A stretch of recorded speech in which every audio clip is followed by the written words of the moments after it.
if you say, for instance, have like a simulation, let's say Star Wars, actually, let's say Disney is actually intelligent, right?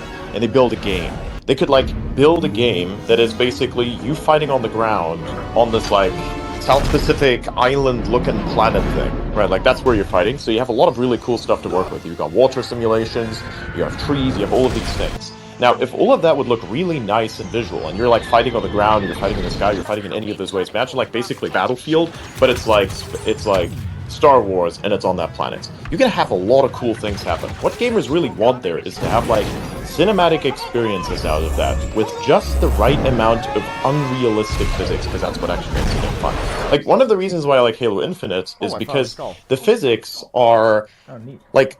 The visuals are quite realistic, but the physics are just completely unrealistic in so many ways, which I think is really funny. Like, especially when you play the campaign with all, like, the skulls enabled, it just, like, turns it into a totally different world. Like, vehicles can fly if you throw grenades on them, like, the enemies will fly the wrong way if you, like, accidentally happen to strike them with your, like, massive impact grapple thing, or you, like, shoot them with a fucking cannon that's coming out of your dick. Like, it's really nice. It's beautiful things.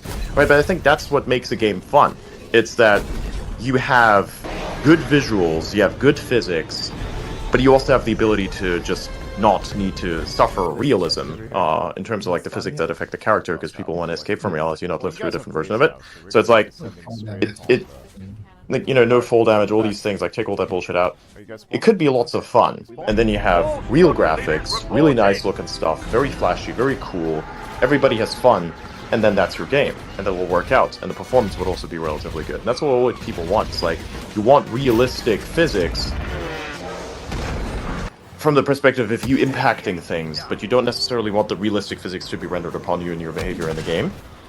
So that's why, like, you know, Halo mechanics are interesting, because you can just do these insane feats, like, run around, whereas, like, you know, in Call of Duty, it's not as fun. It's way too realistic, and that's, like, the problem is, like, people don't necessarily want realism, they want fun. Right, it's like stuff needs to be fun. Yeah! Yeah, look at him, look at him, look at him go! Yeah! Yeah! You fucked him up, man.